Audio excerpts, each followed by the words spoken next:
Renato Freitas, que bom que você está aqui, tudo bem? Salve, salve, Mauro. Bom dia para nós. Salve, Rebeca. Salve, Josemara. Bom dia para quem é de bom dia. Tá frio, meu mano. Tá É, frio e se não bastasse o frio, tá um vento aí de derrubar poste. Ficou muitos municípios do Paraná aqui ontem sem luz por conta aí de um tornado aí, essas coisas aí que essa revolta da natureza aí. não, de fato, a coisa aí no sul e sudeste de São Paulo também, frio de lascar hoje. A Josemara na Alemanha, estou vendo que está tranquilo. Aqui também está tranquilo. Renato, quero colocar vocês três em conversa, mas só antes, conta para nós. Estamos tentando de novo caçar seu mandato, cara. O que está Nossa, nem me acontecendo? fale. Já vou pedir música no Fantástico, porque olha, tá demais. Todo dia uma tentativa. Na verdade, eles sabem que é inconsistente as acusações que têm sobre mim, mas que serve de alguma forma como um fator dissuasório, desmotivacional, uma tentativa de censura no final das contas. Agora a tentativa de cassação é por conta de um discurso que eu fiz aí. Foi inclusive meu primeiro discurso na Assembleia. Eu falo do valor da educação, falo do grande problema que são as fake news no nosso país, do bolsonarismo que se alimenta dessa ignorância, dessas informações falsas, algumas coisas assim. E eu cito em determinado momento o governador, né? E o governador tem o apelido de Ratinho Júnior, nome de urna dele, então é um apelido que ele mesmo colocou a si próprio, é claro, para herdar a visibilidade e a audiência do papai, né? Ele é herdeiro, né? E eu chamei ele de rato, né? Não chamei no diminutivo, né? Falei o governador rato, né? E também falei em outro determinado momento, falando das vacinas, do prejuízo que foi as vacinas, da insensibilidade do governo, né? Prejuízo em termos de vida, em termos de economia, em termos de tudo, né? Que foi a má gestão do coronavírus. E eu falo do velho da van, né? E isso foi o suficiente para incomodar os donos do poder que estão fundamentando o meu pedido de cassação, entre outras coisas, porque dizem que eu ofendi o governador e o velho decrépito da van. Impressionante. Josemara, você que é linguista, me parece muito significativo, né, que queiram caçar um deputado que chamou o Ratinho Júnior de rato. Então, só a única coisa que ele fez foi lá. Não, não é ratinho, é rato. Né? E o velho da chamar o Luciano Hang de velho da van, que é o nome nacional dele. Do ponto de vista linguístico, é bem interessante esta tentativa de calar um parlamentar negro, né? Do ponto de vista linguístico, dependendo de onde você olha, tem muitas coisas aí a se colocar. Do ponto de vista linguístico discursivo, que é interessante olhar o que acontece com o Renato, porque o Renato não precisa nem falar. E isso que é interessante do discurso, porque o discurso não é só aquilo que se produz como verbo, né, como coisas orais, e nem somente aquilo que está escrito. O discurso ele é uma prática que se inscreve na história, e essa prática que se inscreve na história ela é uma produção da sua época, né? E é atravessada por inúmeras formas de se ver e olhar para o mundo e produzir o mundo. Então, nós temos dentro do Brasil aquilo que alguns chamam de racismo estrutural, a gente tem outros teóricos que chamam, né, de instituição, dispositivo racializado, como a Sueli Carneiro. Então, a gente tem na base da nossa construção nacional e da nossa identidade nacional e da nossa língua nacional, e isso sendo atravessado. Então, nessa perspectiva, Renato não precisa abrir a boca. Mas só que, ao abrir a boca, tudo que ele fala é a priori contra ele. Essa é a questão. Tudo que Renato, o que você falar, ele vai tentar, esses grupos de poder hegemônico que dominam essas instituições há séculos, eles vão tentar utilizar da produção de determinados sentidos contra você, que é o que aconteceu. Não há problema nenhum em falar rato ou ratinho. O problema é quem está falando rato ou ratinho. Né? O problema é o simbolismo daquilo que você evoca ao falar da forma que você fala. Essa é a questão.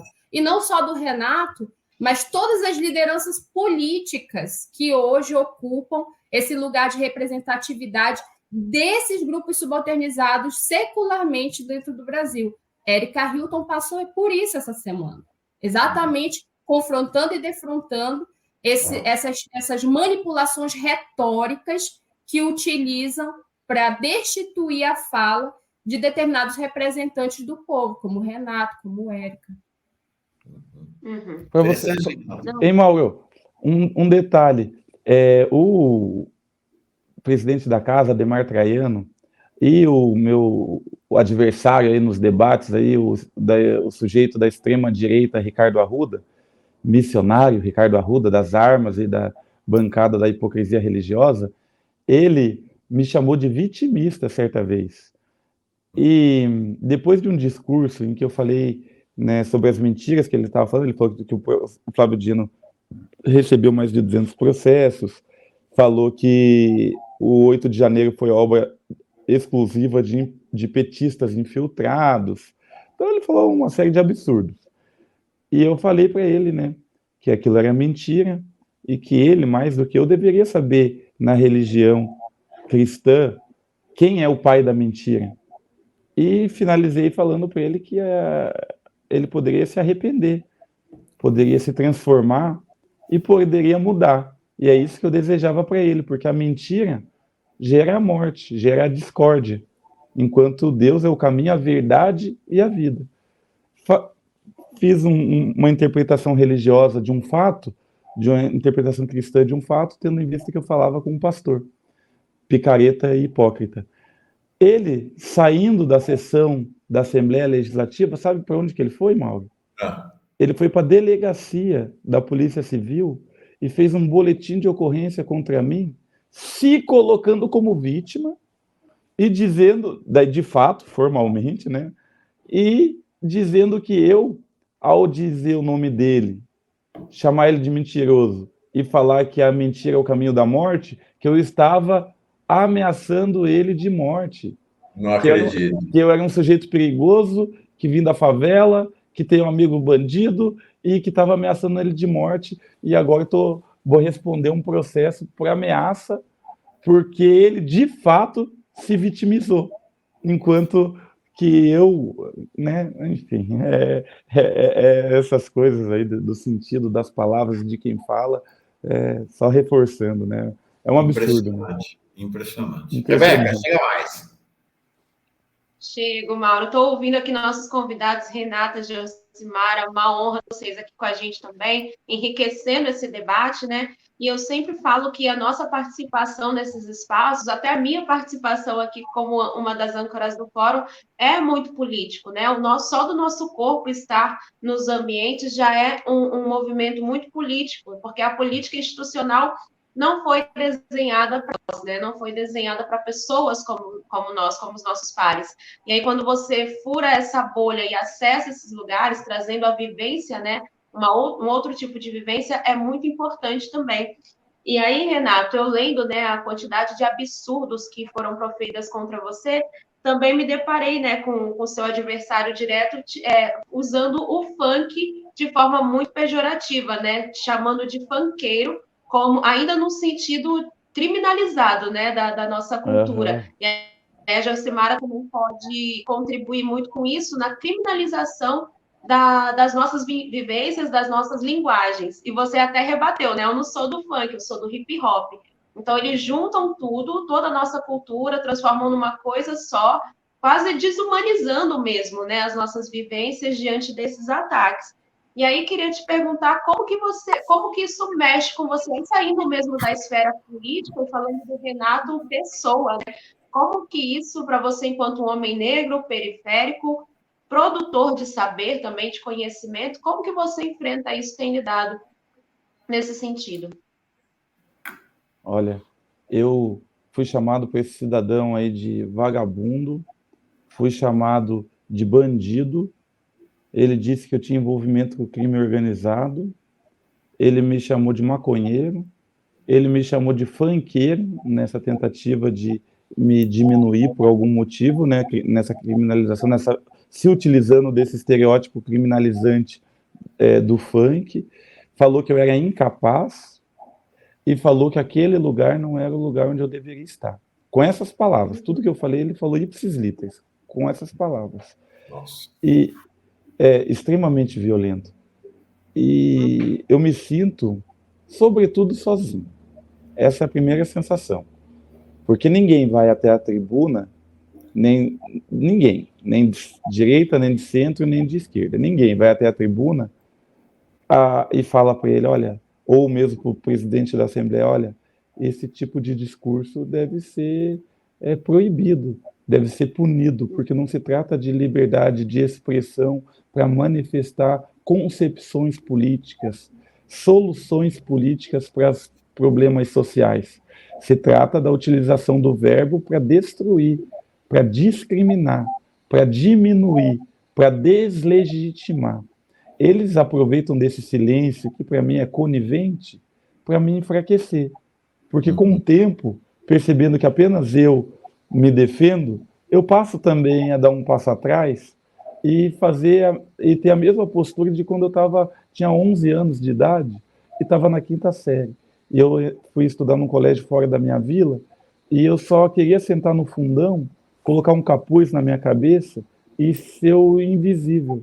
Eu só queria passar batido, só queria não ser visto.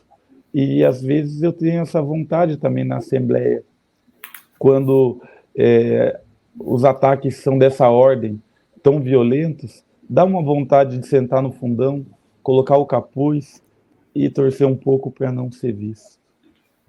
Nossa. Deixa eu ler aqui. Muita gente escrevendo em teu apoio aqui, Renato. Vejo sempre sua ardua batalha na Assembleia Legislativa de Paraná e seus algozes, principalmente aquele Arruda. Parabéns pela coragem, sabe que tem muita gente te apoiando, inclusive eu. E aí eu já te faço a pergunta, você falou dessa solidão, né? A solidão do lutador, né? A solidão do lutador negro num país extremamente racista. Como é que está a sua relação com o PT? Houve algum momento no seu processo de cassação lá na Câmara em que, de fato, se sentiu muito abandonado até pelo PT? Como está a tua relação com o PT nesse momento, Renato? Olha, Mauro, naquele momento é uma relação precária, de abandono absoluto e não só abandono, né? Vale lembrar que naquele momento que eu muito precisei do partido, de toda a rede de apoio, o PT fez uma nota dizendo que não tinha nada a ver com a questão da igreja, que eu tinha que pedir desculpa para o município de Curitiba, para a igreja, para o partido. Então, o PT me jogou na fogueira naquele momento, porque era um momento eleitoral, e hoje eu entendo um pouco porque eles pensavam que aquilo poderia prejudicar a eleição do Lula, já que os religiosos, os evangélicos, foram, de alguma forma, ali, um grupo significativo para a determinação do resultado da eleição. Entretanto, nós não ganhamos esses evangélicos, não ganhamos esses religiosos, eles continuaram com a extrema-direita, e eu fui sacrificado em nome desse argumento.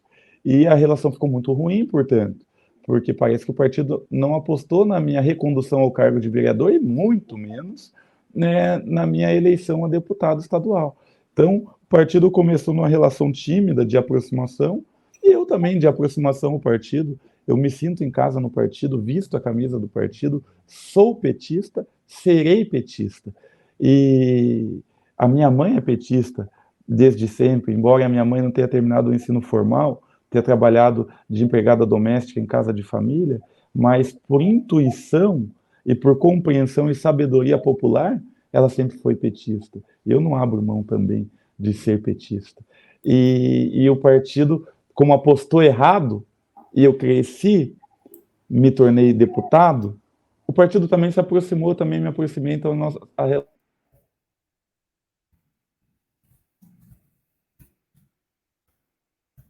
Opa! Alô? Entretanto, no que diz respeito aí à solidariedade, ao apoio, eu ainda me vejo absolutamente sozinho. Eu fiz um ofício para a direção nacional do partido, pedindo para que eles me auxiliassem na segurança. Eu recebi algumas ameaças de morte, mandei o boletim de ocorrência, mandei as ameaças, mandei para a Nacional, eu falei, olha, está acontecendo isso, eu tive que mudar de casa em 3 meses, 4 vezes, Então, tive que ficar pulando de galho em galho, tenho que tentar colocar câmeras, quero ter alguém que seja um amigo meu, mas que seja também segurança. Enfim, uma série de situações que às vezes se agravam. Agora está mais tranquilo, mas de vez em quando se agravam, se tratando de Curitiba. E estou esperando a resposta aí, já faz, eu acho que 3 meses também, 2, 3 meses, estou esperando a resposta. Na própria tribuna, né? Se vocês acompanharem as discussões que eu tenho com o Ricardo Arruda, que é esse hipócrita religioso da extrema-direita, ou com o Tito Barrichello, representante da bancada das armas, eu estou sozinho nessas discussões, porque o entendimento da bancada é de que não se deve dar palco para louco. Mas não é a questão de dar palco para louco, é que se a mentira é dita e a verdade não se contrapõe, a mentira ganha status de verdade. Ela ganha roupagem de verdade, ela hegemoniza o pensamento das pessoas e o horizonte simbólico de todo mundo que tem acesso àquele espaço.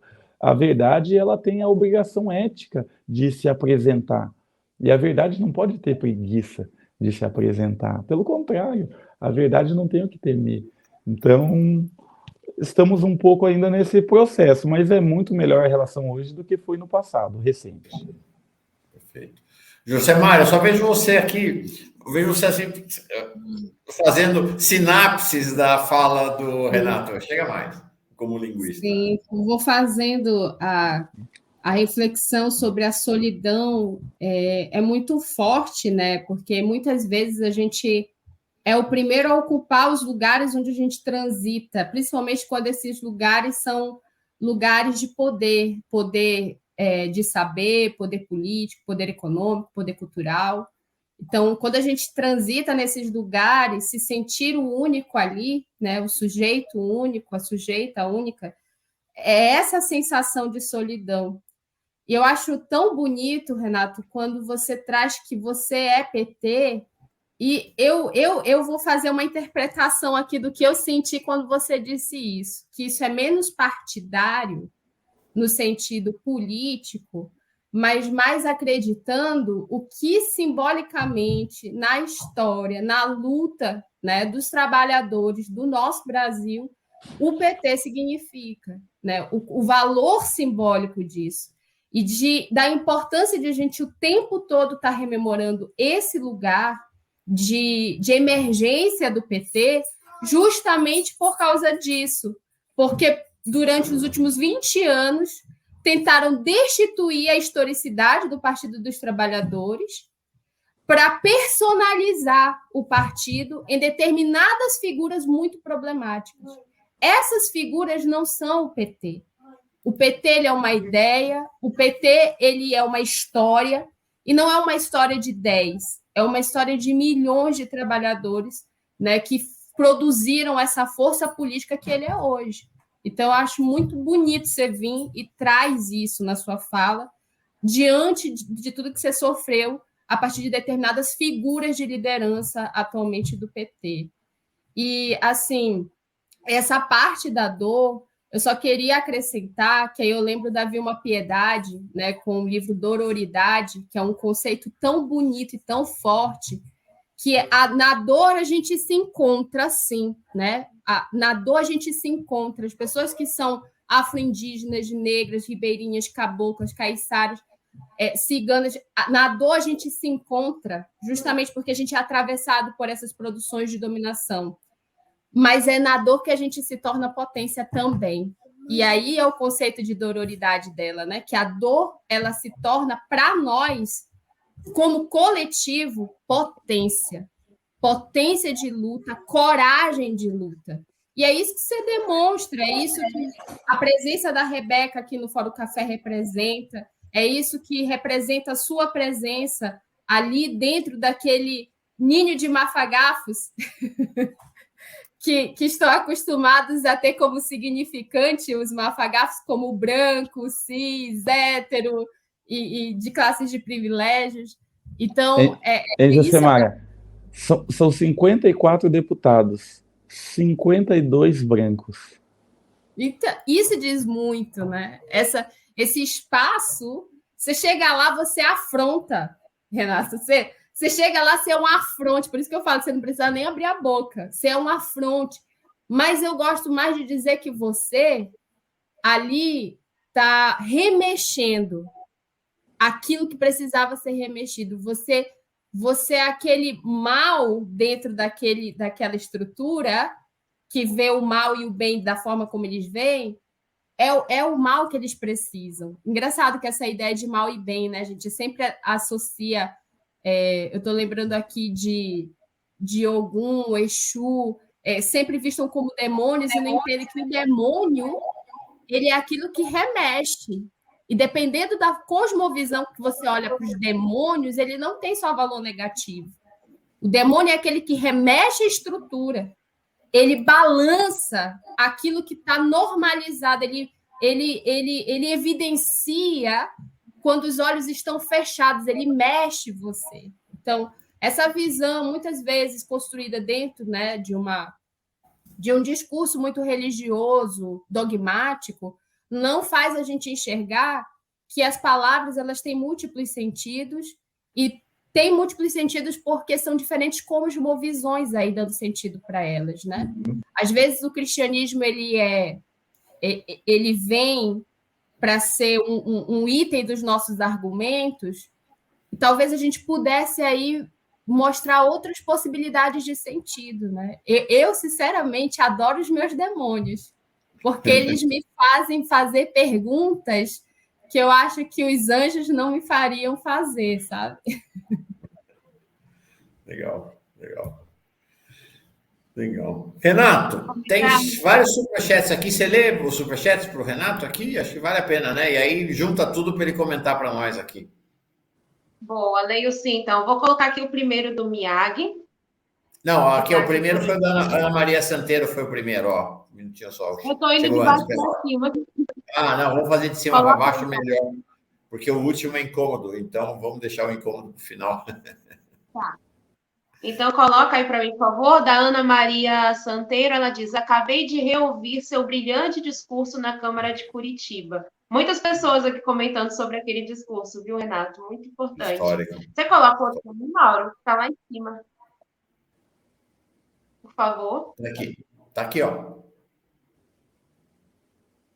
Ih, não vai a Edna Batistotti, cada vez que eu ouço o Renato, me emociono e mando sempre boas energias por tudo que você significa. O PT precisa reencontrar suas origens em você. Bem legal.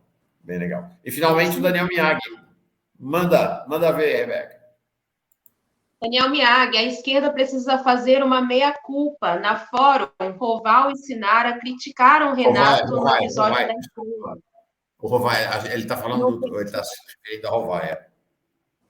Isso. No PT, até Lula o criticou. Mauro Lopes foi um dos poucos que o apoiou. Renato, você é um guerreiro, diz o Daniel Miyagi. Tá aí. Junta tudo e queremos te ouvir, Renato. Então, é muito interessante essa última mensagem, porque o que aconteceu?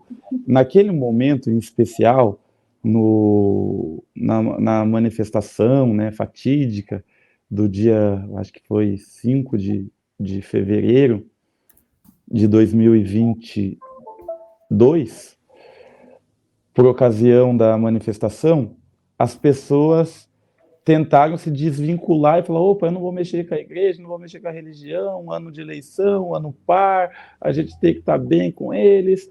E o menino aí fez essa manifestação, ele que se responsabilize sozinho por ela. E vamos se desvincular a partir dessa nota. Pensaram quem? O presidente municipal do partido, Ângelo Vagnoni, embora o Vagnoni tenha dito depois: não, eu não assinei essa nota, mas a nota foi pública, né? E estava lá assinado, né? O Arilson Chiorato, presidente estadual do partido, e o presidente municipal do partido, Ângelo Vagnoni. A nota estava assinada pelos dois.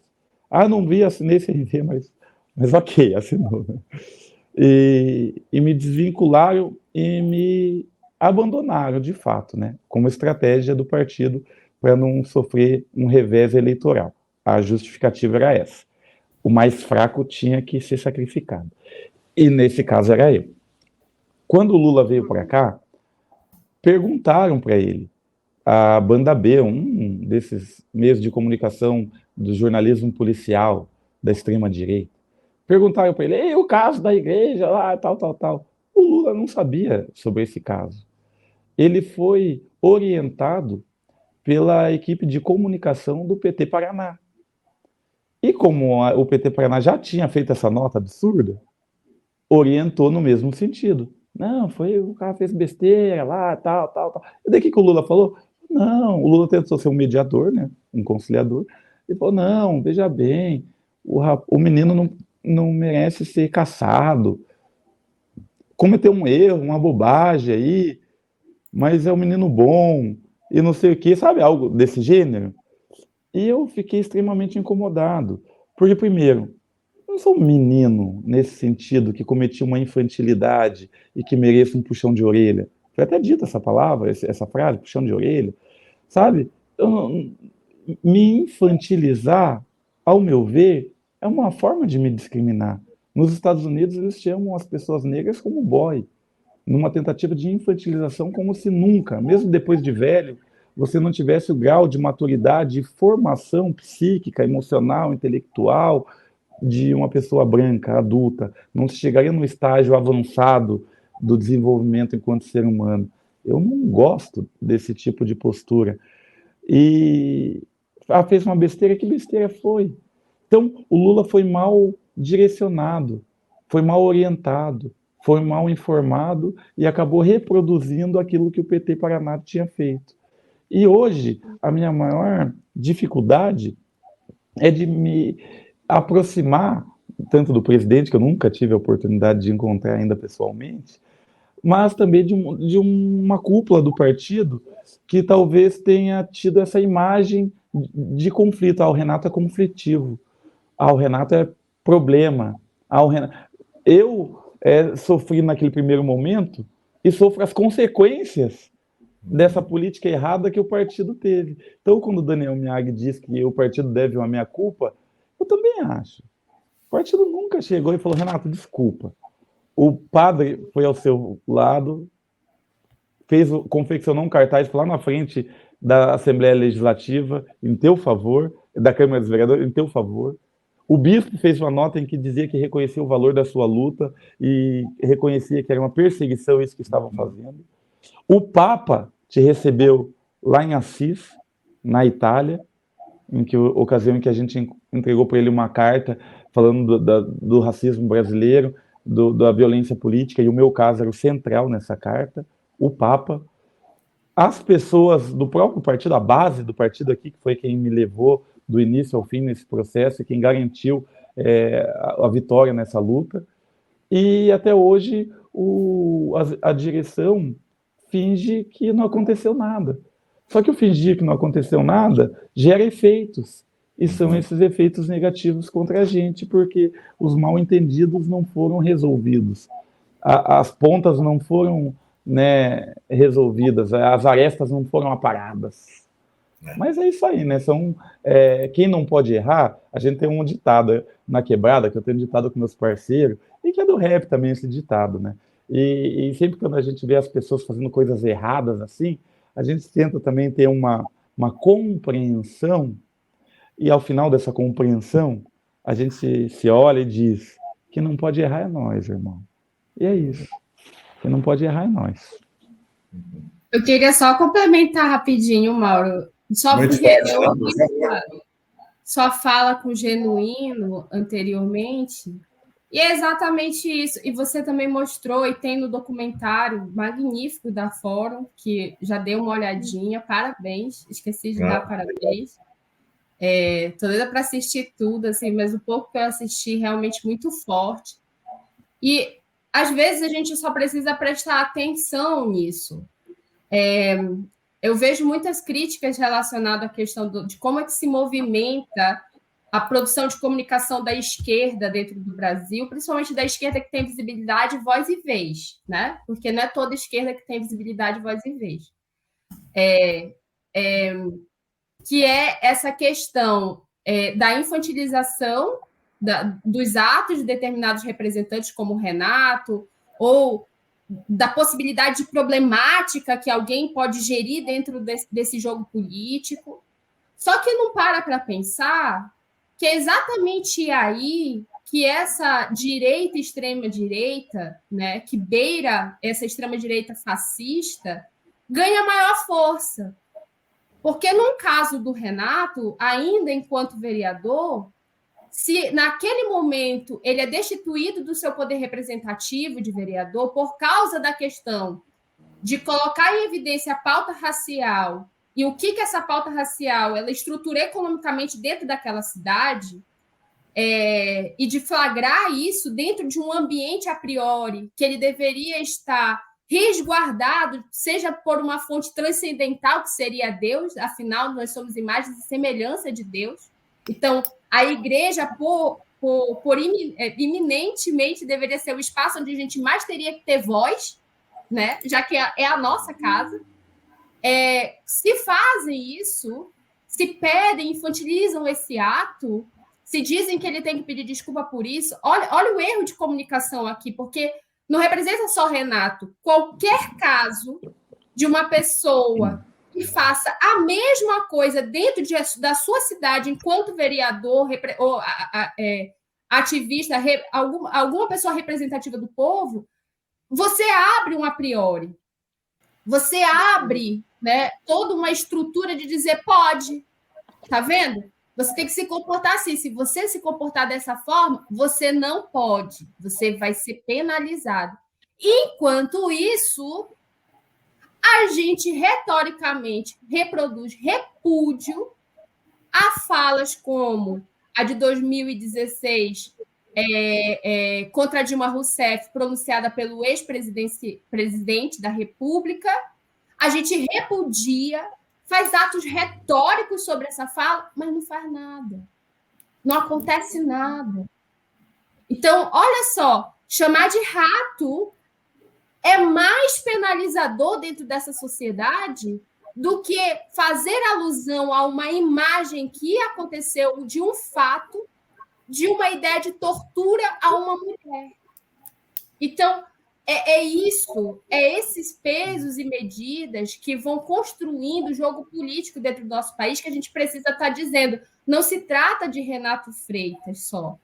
Se trata todo de um jogo político daquilo que Renato Freitas representa dentro desse jogo, né? Estão fazendo isso com a Guajajara, estão fazendo isso com a Marina Silva, estão fazendo isso com o Renato Freitas, com a Erika Hilton, estão fazendo isso com todas as pessoas que representam esses grupos historicamente subalternizados dentro do Estado brasileiro. Não é à toa. Enquanto isso, aqueles que sempre detiveram o poder político, econômico, cultural dentro do nosso país podem errar o quanto quiserem. Podem produzir a comunicação que quiserem. Eles não vão ser penalizados. Chamados a atenção, talvez. Penalizados, não. Por que eu digo isso? Pode até ser preso, mas o sujeito social que ele representa não é penalizado. Homens brancos, cis, héteros vão continuar sendo eleitos e ocupando esses cargos nos próximos anos e próximos anos e próximos anos. É essa penalização que eu digo que ela não existe. Então, não podemos personalizar casos como esse. Isso se trata de uma questão estrutural do jogo político que a gente não pode mais permitir. Renato Freitas, ele tem... Perdão, fala, desculpa. É um pacto da branquitude, né, que a gente chama. E a branquitude não são pessoas brancas. Branquitude é um movimento que condiciona o comportamento dessas pessoas dentro desse sistema social, né? E aí, Renato, falando isso, me contempla muitas vezes, né? E eu falo isso aqui muitas vezes nas nossas pautas, que o que acontece na política institucional é um espelho do que acontece na sociedade. Porque eu não sou uma pessoa política, eu sou uma jornalista, uma repórter, e enfrento também esses mesmos boicotes, essas mesmas violências dentro das organizações das quais eu faço parte ou fiz parte, até mesmo no campo progressista, né? Eu fico muito feliz que aqui a gente tem esse debate aberto, a gente tem apoio e acolhida, mas isso não acontece em todos os espaços, porque existe esse pacto da branquitude, né? As pessoas questionam até a nossa autoconfiança. E para nós que somos mulheres negras, ter autoconfiança no exercício de uma função que você escolheu para a sua vida é uma construção, não é algo que nasce embutido com a gente, né? mulher negra ser autoconfiante é uma coisa que se alcança, às vezes, só na fase adulta, porque nem na adolescência a gente consegue. É tanta repressão, né? São tantas violências por conta da imagem que a gente carrega, que essa questão de ser confiante, de falar, de se expressar e de exercer ali uma função profissional, só chega muito tempo depois. Então, eu entendo quando o Renato fala essa questão da solitude, né? Nós enfrentamos solidão mesmo, né, de fato. A gente enfrenta muita solidão nos espaços onde a gente passa, porque não é só chegar, como a Jocimara disse, né? Muitas vezes nós somos os primeiros a chegar em determinados lugares, mas é muito difícil manter lá, porque não existe políticas públicas, políticas sociais e acolhimento para que se mantenha. E aí a saúde mental vai só definhando, vai só piorando. Então, é muito complicado, um debate que a gente precisa fazer sempre. Toda a minha solidariedade a você, viu, Renato? Sempre, sempre, sempre. Satisfação demais, Rebeca. Tamo junto. E, Mauro, sobre o Pacto da Branquitude, um exemplo. Eu acho que talvez seja o maior exemplo agora, contemporâneo, presente, no calor dos acontecimentos. Os partidos, todos eles, direita, esquerda, assim, todos, tinham que obedecer uma determinação do Tribunal Superior Eleitoral e também uma lei que determinou um fundo eleitoral especial para as candidaturas mulheres e para as candidaturas negras, a fim de fomentar, visibilizar a representatividade negra nos espaços políticos, como candidatos e eventualmente, representantes. Entretanto, desde que essa lei foi estabelecida e desde que esse entendimento do Tribunal Superior Eleitoral foi firmado, nunca os partidos atenderam. Os partidos observaram. Nunca os partidos respeitaram. E agora, por último, na última eleição, novamente, eu particularmente não recebi os valores que me eram garantidos por conta do fundo especial. Eu não recebi fundo eleitoral nas duas, na campanha para vereador, na campanha para deputado. Não recebi nada. Nessa última, recebi um pouco e ainda aquém do que deveriam. E agora, o que faz o Tribunal, a Justiça Eleitoral vai lá e multa. Fala, não, vocês, partidos, serão multados em tal valor, porque essa é uma política necessária para a diversidade do ambiente parlamentar, principalmente para que as mulheres e para que a população negra, e nesse caso a convergência, sobretudo as mulheres negras, estejam nesses espaços, e para isso é preciso dinheiro para fazer campanha, nós sabemos disso. Os partidos não só não cumpriram, como agora estão fazendo a PEC de número 9, que é uma anistia para todos os partidos por não terem cumprido essa determinação legal, por terem desviado o dinheiro que era para mulheres e negros e colocado em candidaturas masculinas e brancas. E agora estão fazendo uma anistia junto com a direita, com a extrema-direita, com o centro. Todo mundo está sentando à mesa. Esse ato de sentar à mesa para anistiar eles próprios, todos brancos, se isso não é o maior emblema do Pacto da Branquitude, se isso não é o Pacto da Branquitude em movimento, eu já não sei mais o que é, né? Isso quando não tentam pegar a pauta e capitalizar e dizer que eles são negros, né? Como aconteceu na Bahia. Você, de fato, houve uma busca de criminalização da sua atividade político-partidária, parlamentar, lá na Câmara, caçar, inclusive, o seu mandato, né? Uma Câmara composta majoritariamente por racistas, né? Teve 27-3 numa das votações, é normalmente chocante o que aconteceu ali, uma Câmara solidamente racista. Agora, na Assembleia também, você falou das suas dificuldades, da falta de apoio. Olha, eu sei bem o que eu sofri, não estava lá fora, mas eu sei bem o que eu sofri na mídia progressista por fazer a defesa do Renato, por fazer a defesa, porque a conversa era essa, uma irresponsável, um moleque, a mesma conversa da direita tinha na mídia progressista e tinha dentro do PT também, né? Criador de caso, essa conversa toda. Então, sem apoio de ninguém, praticamente, sem apoio de ninguém, depois de enfrentar esse processo de cassação, depois de ser estigmatizado pela direita, pela extrema-direita, pelos racistas em geral e por vastos segmentos da esquerda, o Renato e seus eleitores e eleitoras foi para a Assembleia Legislativa com com quase 58 mil votos. É um negócio chocante, realmente.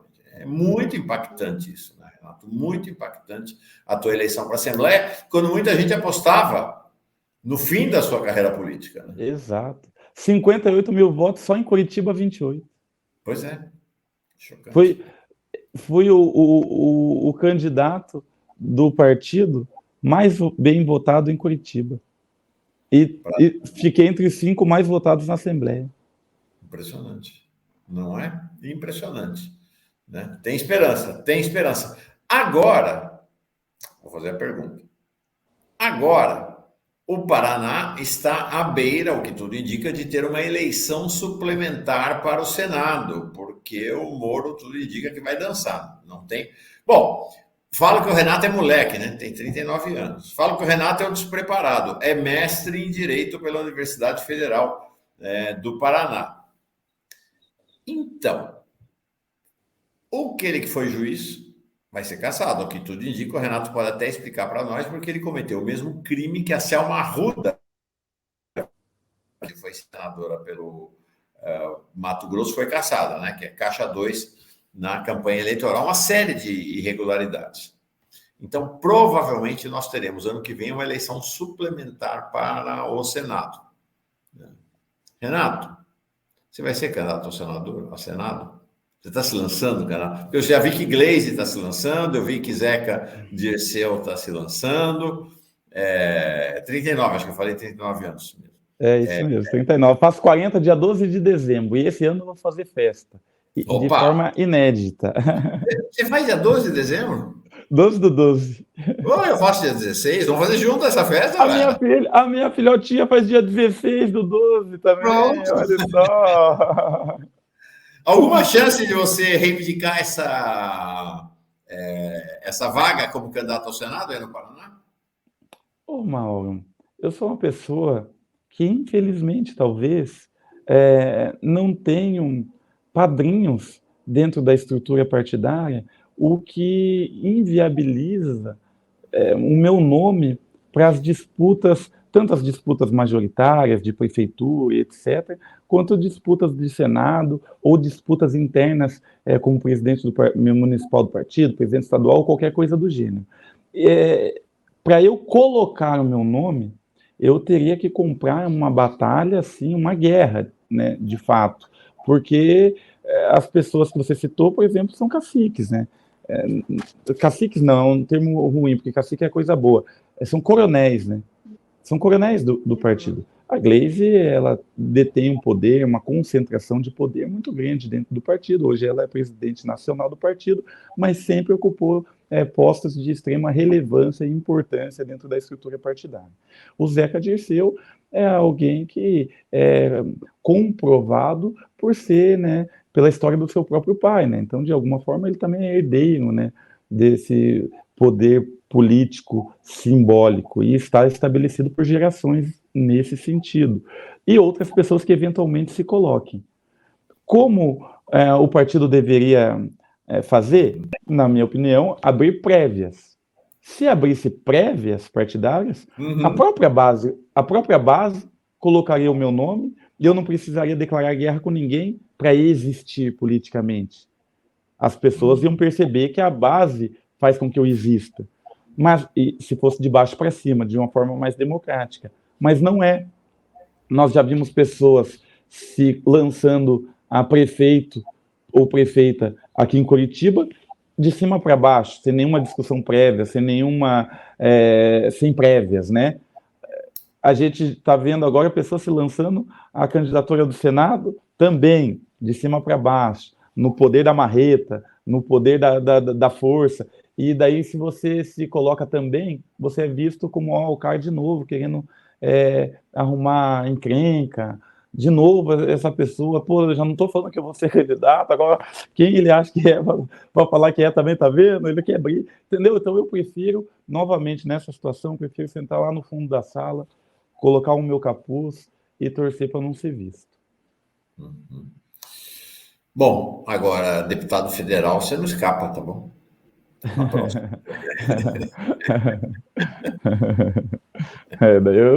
Daí também tem briga que a gente compra, né? Se Deus quiser que nós, né? Se Deus quiser que a gente chegue até lá, a gente vai comprar essa briga com toda certeza, né? Imagine esse homem na Câmara dos Deputados e Deputadas, o que seria? Um furacão na Câmara. Josemara, Rebeca, estamos encerrando aqui essa conversa, Renato, encerrando a conversa, faça uma rodada final, breve, de cada uma, para a gente encerrar nossa semana aqui, conversando lá de longe, da Alemanha, depois São Paulo e depois descendo lá para Curitiba. Fala, Josemara. Eu quero te agradecer por estar nessa tessitura tão bonita. Eu gosto da palavra tessitura, né?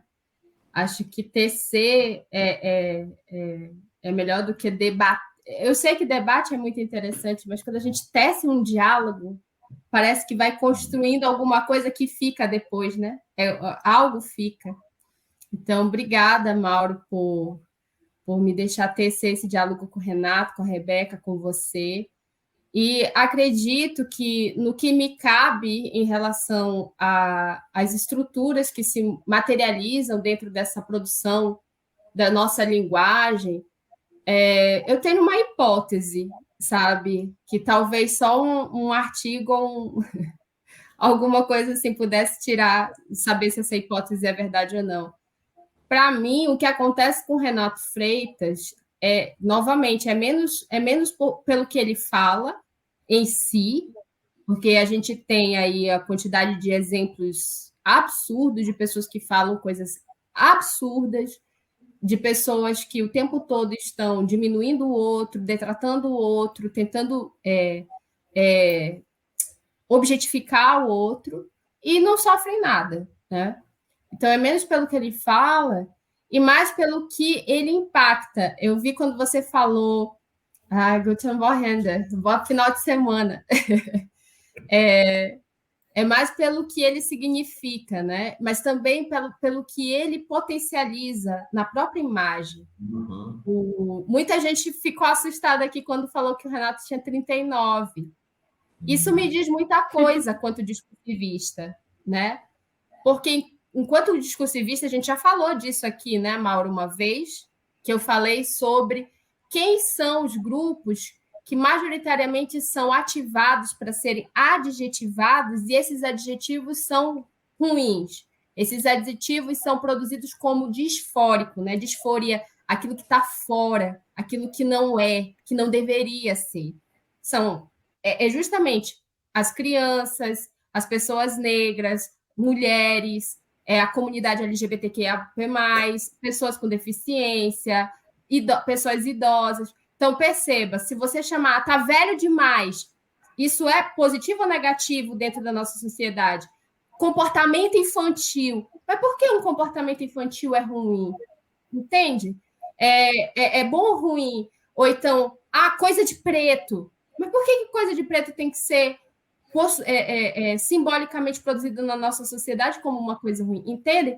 Então, no que me cabe, o susto que as pessoas levam ao olhar para o Renato e entender que ele tem um mestrado dentro de uma área de atuação hegemônica de saber do nosso país, que é o direito, que ele tem 39 anos, ou seja, ele não é mais um menino, né? O susto que isso causa vem pela forma como ele se posta dentro da sociedade, como ele se veste, como ele coloca o cabelo, como ele fala. Né? Então, isso que tudo que você representa, Renato, eu estou me ouvindo. Tá com problema. Isso tudo que você representa, o que o seu cabelo representa na nossa história social, o que a sua cor representa na nossa história social, o que a sua fala representa, é isso que tentam atacar o tempo todo. Isso não pode ser, não pode ocupar os espaços. Eu, sinceramente, quero ver você no Senado. Eu quero ver você em todos os espaços de poder possíveis, e mais como você.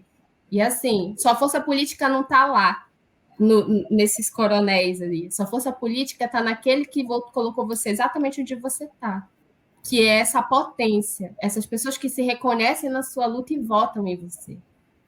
Deixa eu trazer a Rebeca de volta, tá dando eco, mas ela falando, acho que não vai dar eco. Chega mais, Rebeca, quero te ouvir.